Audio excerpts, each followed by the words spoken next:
जय श्री राम। आप सभी दर्शकों का हम हार्दिक स्वागत और हार्दिक अभिनंदन करते हैं। आज का वीडियो हम लेकर के आए हैं कि राम की कृपा अगर किसी के ऊपर हो जाए तो क्या होगा।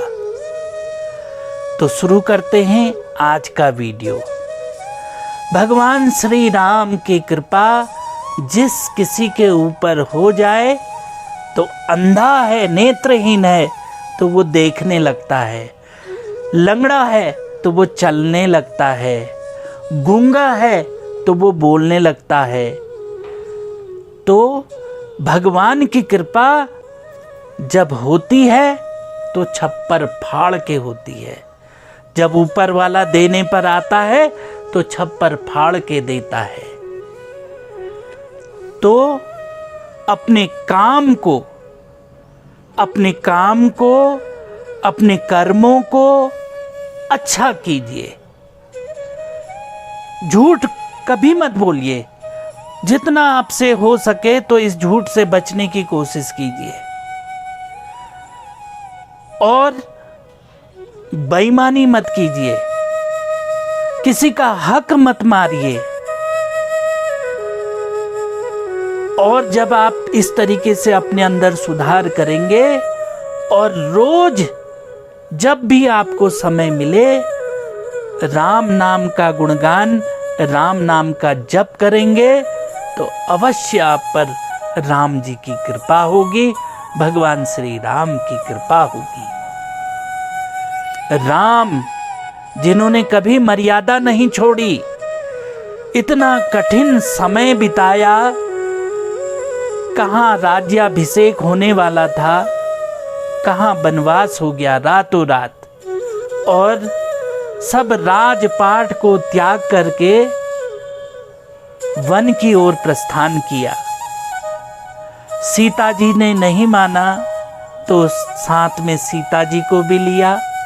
लक्ष्मण ने नहीं माना तो लक्ष्मण को अपने साथ लिया।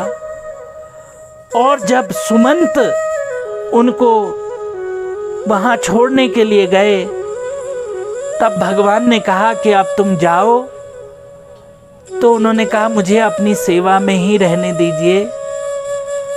तो राम जी नहीं माने, क्योंकि पिता की आज्ञा का पालन करना था। रघुकुल रीत सदा चली आई, प्राण जाए पर वचन न जाई। अपने पिता के वचनों अपने पिता के वचनों की लाज रखने के लिए राम जी 14 वर्ष तक वनवास में रहे। और वनवास में उन्होंने इतने कष्ट भोगे फिर भी उफ तक नहीं करी। भगवान थे, कुछ भी कर सकते थे, लेकिन नहीं, उन्होंने कभी मर्यादा नहीं छोड़ी। इसलिए उनको मर्यादा पुरुषोत्तम कहा गया है। जो पुरुषों में उत्तम है वो है राम। और जो राम का हो जाता है फिर उसको चिंता करने की कोई जरूरत नहीं है। इसलिए राम को ग्रहण कीजिए, राम को अपनाइए, राम के चरित्र को अपने जीवन में अपनाइए। अवश्य राम जी आपके कष्टों को दूर कर देंगे। जब समय मिलता है राम राम राम राम राम, अगर ये राम नाम करेंगे, राम नाम जपेंगे तो आप इस जीवन में तो अपना कल्याण करेंगे ही करेंगे, लेकिन हो सकता है कि स्वयं भगवान ही आपको लेने के लिए आए और अपने धाम आपको ले जाए।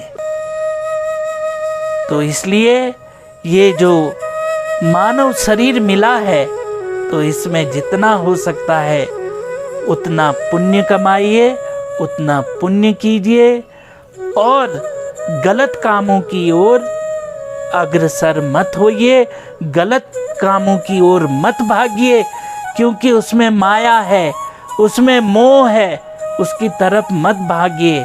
वहाँ अंधेरा ही अंधेरा है और इतना कीचड़ भरा हुआ है कि आप उसमें डूबते डूबते डूबते डूबते डूब जाएंगे। ये जितना बाहर से दिखने में आनंद दिखता है, जितना ऐश्वर्य इसको दिखता है, लेकिन ऐसा कुछ नहीं है। आनंद है तो सच बोलने में, आनंद है अच्छे कामों को करने में, आनंद है अच्छा करने में, भलाई करने में आनंद है। तो मेरा आप सभी से निवेदन है कि भगवान श्री राम के बताए हुए मार्ग का अनुसरण कीजिए। गलती हर इंसान से होती है, कोई मनुष्य ऐसा नहीं है कि जो गलत ना करता हो। हर किसी से गलती होती है, लेकिन गलती करने के बाद अगर उसमें सुधार ना किया जाए तो फिर बेकार है। तो अपने जीवन में राम को उतारिए और राम को ग्रहण कीजिए।